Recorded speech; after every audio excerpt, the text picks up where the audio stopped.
आप देख रहे हैं फतेहपुर हलचल न्यूज़ चैनल। मैं हूं रमेश मोहन शुक्ला।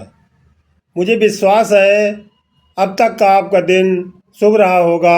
आप स्वस्थ होंगे, सानंद होंगे और प्रसन्न होंगे।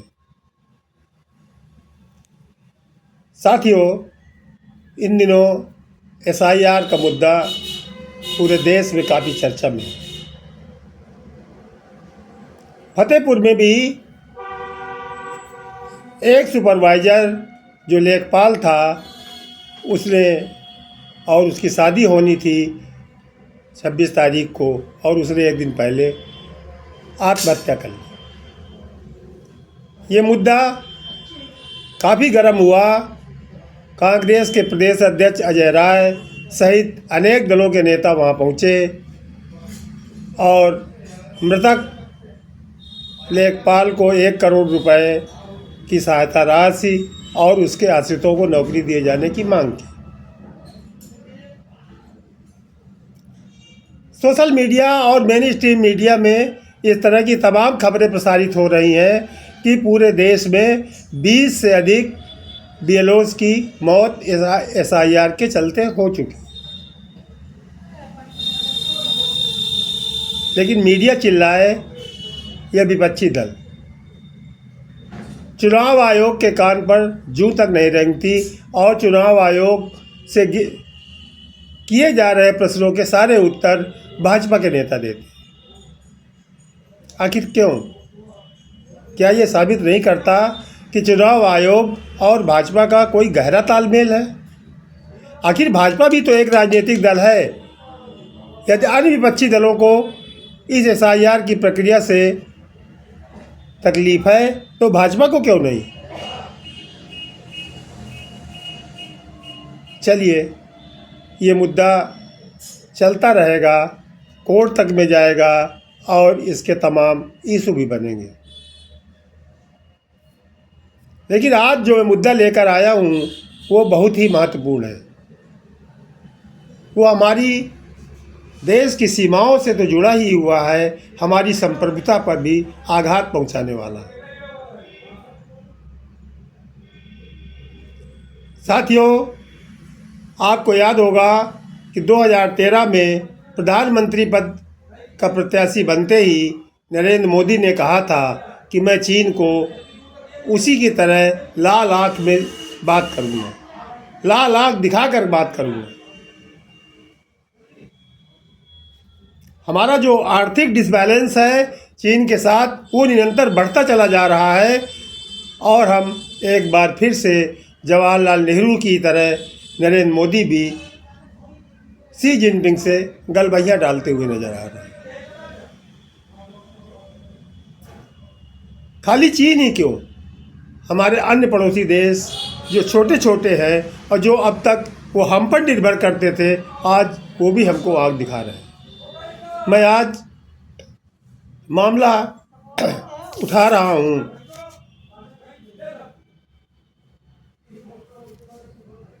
अपने सबसे पुराने और पड़ोसी देश नेपाल का। नेपाल दुनिया का एकमात्र ऐसा देश है जहां जाने के लिए भारतवासियों को न तो पासपोर्ट की आवश्यकता होती है और न वीज़ा की। कभी नेपाल भी हिंदू देश हुआ करता था, विश्व का इकलौता हिंदू देश, जो आज काफ़ी, जहां अभी पिछले दिनों काफ़ी अराजकता भी हुई और वो फिर से एक लोकतांत्रिक देश बन चुका है। कल नेपाल के सेंट्रल बैंक ने 100 रुपये मूल्य का एक नोट जारी किया और इस 100 रुपये के नोट ने एक नए विवाद को जन्म दे दिया। क्यों? यदि आप जो जारी किया गया है नोट और जो मेरे वीडियो में आप देखेंगे, यदि उसको आप गहराई से देखेंगे तो उस नोट में जो नेपाल का नक्शा दिखाया गया है उसमें लिप लेक और काला पानी और लिपियाधुरा क्षेत्र को नेपाल का हिस्सा दिखाया गया। ये हिस्से अनादिकाल से हमारे उत्तराखंड के अभिन्न हिस्से रहे और अब नेपाल इनको अपना क्षेत्र बता रहा है। और इसी एक विवाद ने भारत और नेपाल के बीच में एक नया विवाद खड़ा कर दिया।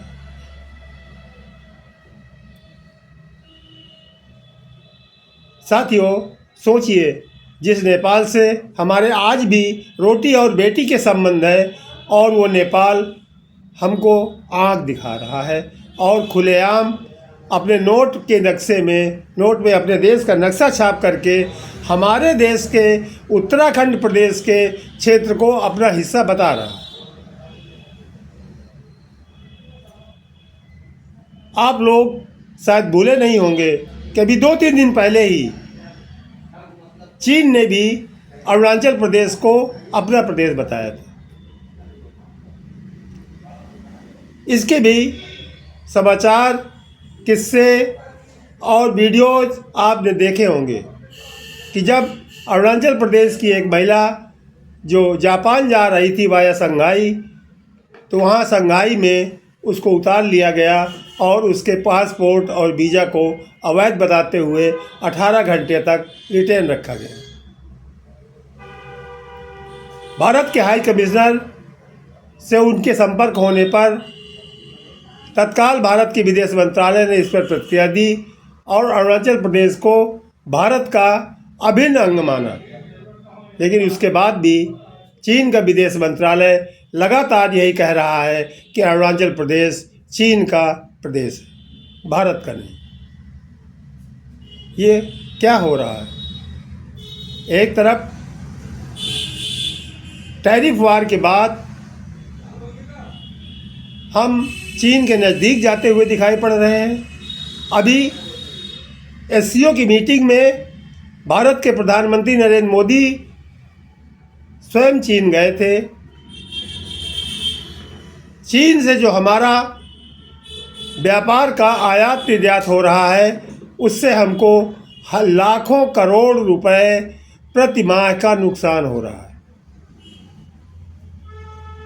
उसके बाद भी हम चीन को अपना दोस्त बता रहे हैं और चीन लगातार हमारे अरुणाचल प्रदेश पर नजरें गड़ाए बैठा हुआ। एक तरफ ये हो रहा है और दूसरी तरफ देश में आंतरिक अशांति फैलती नजर आ रही।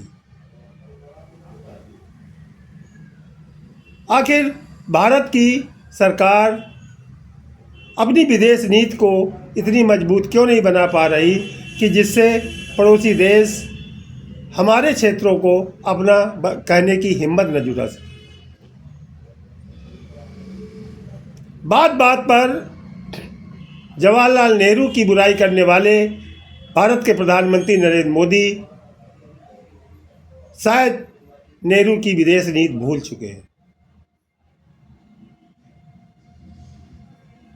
नेहरू ने जिस काल में सत्ता संभाली थी, उस काल में इस धरती पर 2 बड़ी महाशक्तियां हुआ करती थी, सोवियत संघ और अमेरिका। और इन दोनों में शीत युद्ध लगातार चलता रहता था। भारत के सामने भी ये प्रश्न था कि वो सोवियत संघ की ओर जाए या अमेरिका की ओर।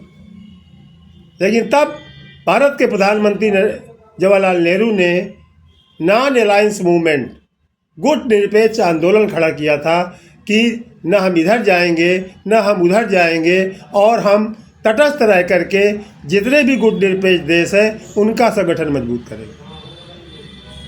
लेकिन क्या आज ऐसा हो रहा है?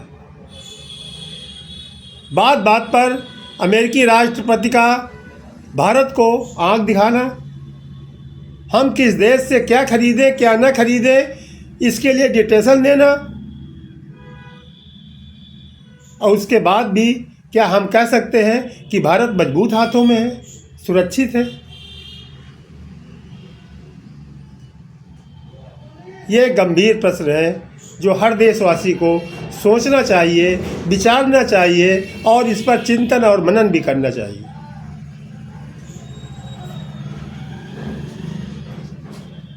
मेरा अनुरोध है आप सबसे कि देश इस समय गंभीर संकटों में घिरा हुआ है, आंतरिक भी और विदेशी भी।